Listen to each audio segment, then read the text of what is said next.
बिहार विधानसभा चुनाव 2025 की तैयारियां जोरों पर है और इसी बीच सियासी बयानबाजी ने भी रफ्तार पकड़ ली है।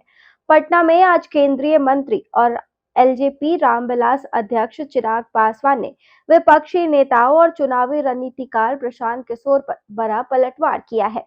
चिराग पासवान ने साफ शब्दों में कहा कि विपक्ष सिर्फ भ्रम फैलाने और चुनावी माहौल को भड़काने का काम कर रहा है। नमस्कार, आप देख रहे हैं बेजोड़ बिहार और आपके साथ मैं हूं ऋषिका। चिराग पासवान ने विपक्ष के आरोपों को सिरे से खारिज करते हुए विशेष गहन पुनरीक्षण यानी एसआईआर का जिक्र किया। उन्होंने कहा कि इस रिपोर्ट का केंद्र सरकार से कोई लेना देना नहीं है और विपक्ष बेवजह इसे राजनीतिक रंग देने की कोशिश कर रहा है।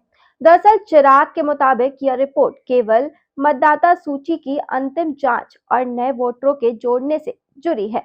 उन्होंने जोर देकर कहा कि लोकतांत्रिक प्रक्रिया का हिस्सा है और इसे किसी राजनीतिक दल को ना तो नुकसान होगा और ना ही फायदा। वहीं नेता प्रतिपक्ष तेजस्वी यादव पर भी चिराग ने सीधा निशाना साधा। तेजस्वी यादव द्वारा अति पिछड़ों को अपना वोट बैंक बताने और सरकार पर योजनाओं की कमी का आरोप लगाने को चिराग ने पुरानी सोच करार दिया।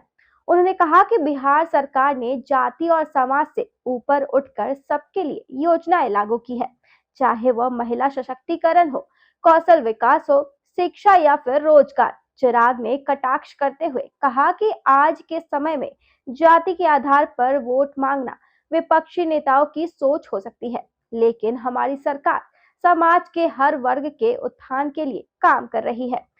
चिराग पासवान ने यह भी आरोप लगाया कि विपक्ष बिहार सरकार और केंद्रीय मंत्रियों पर भ्रष्टाचार के आरोप लगाकर जनता को गुमराह करना चाहता है।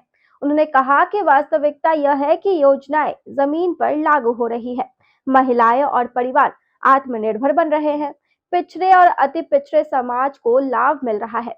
ऐसे में विपक्ष सिर्फ डर फैलाने और अफवाहों का सहारा ले रहा है। उन्होंने यह भी कहा कि सभी आरोपों की जांच जरूर होनी चाहिए और जांच पूरी होने के बाद दूध का दूध और पानी का पानी हो जाएगा।